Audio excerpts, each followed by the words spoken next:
இப்ப சமீபமா ஒரு செலிபிரிட்டி ஒருத்தரோட விவாகரத்து வழக்கு பத்தி பரபரப்பா பேசிட்டு இருக்காங்க. நான் கண்டிப்பா அதை பத்தி பேச போறது இல்ல. நம்ம சங்க காலத்துல, அதாவது வரலாற்றுல நிறைய காதல் பார்த்திருக்கோம், நிறைய கல்யாணம் பண்ணிக்கிட்டு சிறப்பா வாழ்ந்த தம்பதிகளை பத்தி பார்த்திருக்கோம். அப்போ விவாகரத்து இருந்ததா?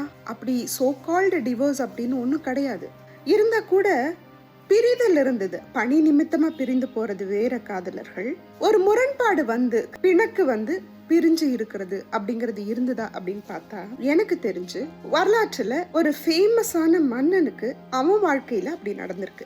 அது யாரு அப்படின்னு பார்த்தோம்னா, அவன் பாப்புலரான மன்னன் மட்டும் இல்ல, அவன் மிகச்சிறந்த கொடைவள்ளல்.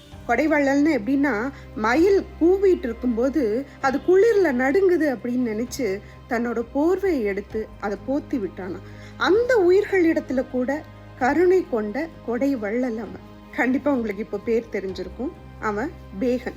பேகன் என்ன பண்ணானா, விரலியர்கள், அந்த காலத்துல மன்னர்கள்லாம் இந்த டான்ஸ் ஆடுற விரலியர்களோட ரொம்ப அவங்க கலையை மதிச்சு அவங்க கூட ரொம்ப பழகிறது, இல்ல அவங்களுக்கு தானம் கொடுக்கறது, அவங்க மேல அன்பு செலுத்துறது அப்படின்னு இருப்பாங்க இல்லையா. அந்த மாதிரி இருக்கும்போது அவன் 2 விரலியர்கள் கூட ரொம்ப நெருக்கமா இருந்தானாம். மேபி அவங்க கலைக்காக இருக்கலாம், இல்ல அவனுக்கு உண்மையான பரிவு தோன்றி இருக்கலாம், அன்பு தோன்றி இருக்கலாம், அது நமக்கு தெரியாது. இத பார்த்து அவனோட மனைவி அவனோட பிணங்கிட்டாளாம். பிணங்கி அவனை பிரிஞ்சு போயிட்டாளாம். இல்ல அவன் கூட ஏதோ அதை பத்தி வாக்குவாதம் வந்தப்போ இவன் கோச்சிட்டு, என்ன போய் நீ சந்தேகப்படலாமா அப்படின்னு கோச்சிட்டு மனைவியை விட்டு பிரிஞ்சு இவன் வேற ஒரு மாளிகையில போய் இருந்தானாம். அவன் மனைவி பேரு கண்ணகி. கோவலனோட மனைவி பேர் தான் கண்ணகி அப்படின்னு நம்ம கேள்விப்பட்டிருப்போம். ஆனா பேகனோட மனைவி பேரும் கண்ணகி. அப்போ இத பார்த்துட்டு புலவர்கள்லாம் பேசாம இருந்தாங்களா? இல்ல அவனை மதிக்கிற நல்ல உள்ளங்கள் இருந்திருப்பாங்க இல்லையா, அவங்களாம் எப்படியோ போகட்டும் அப்படின்னு இந்த காலம் மாதிரி இருக்க மாட்டாங்க.